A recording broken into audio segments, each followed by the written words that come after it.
গাছ কাটাকে কেন্দ্র করে উত্তেজনা ছড়ালো গাজল সার্কেলের হাতিমারি ম্যানেজ প্রাথমিক বিদ্যালয় প্রাঙ্গণে। গ্রামবাসীদের দাবি, ওই বট গাছটি প্রায় 500 বছরের পুরনো। বাপ ঠাকুরদার আমল থেকে গাছটিকে তারা দেখে আসছেন। তীব্র দাবদাহের মধ্যেই গাছের তলায় এসে অনেকেই আশ্রয় নেন। এদিন গাছ কাটা চলাকালীন গ্রামবাসীরা তীব্র প্রতিবাদ জানিয়েছেন। এমনকি স্কুলের প্রধান শিক্ষকের সঙ্গে বচসায় জড়িয়ে পড়েন তারা। যদিও তার মধ্যে ওই বট গাছের ডালপালা এবং একটি আম গাছ কেটে ফেলা হয় বলে অভিযোগ।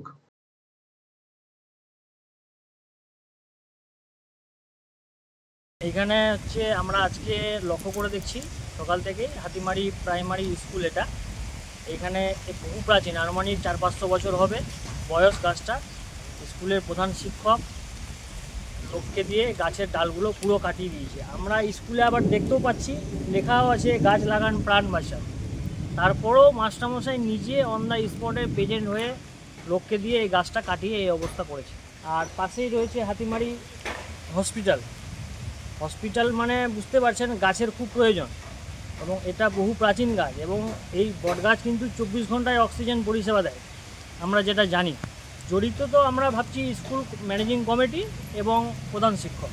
আমরা গ্রামবাসী টোটাল হাতিমারি, বাসুধা, লোকরিপিট 3টে গ্রামবাসী মিলে বাধা দিয়ে আজকে গাছটাকে কাটানো বন্ধ করেছি। লিখিত অভিযোগ কোথাও? লিখিত অভিযোগ আমাদের আজকে করা হয়েছে থানাতে এবং ফরেস্ট ডিপার্টমেন্টেও লিখিত অভিযোগ করা হয়েছে। এদিকে গাজল চক্রের এসআই এই বিষয় নিয়ে কিছু বলতে চাননি ক্যামেরার সামনে।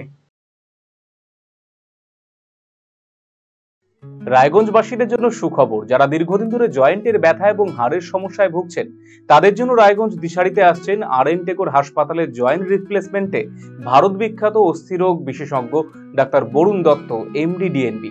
এখন থেকে প্রতি মাসের নির্দিষ্ট দিনে ডাক্তারবাবুকে দেখাতে আজই যোগাযোগ করুন দিশারি হেলথ কেয়ার, উকিলপাড়া, রায়গঞ্জ শাখায়। যোগাযোগ করুন 7477785509, 7477785512 এই নম্বরে।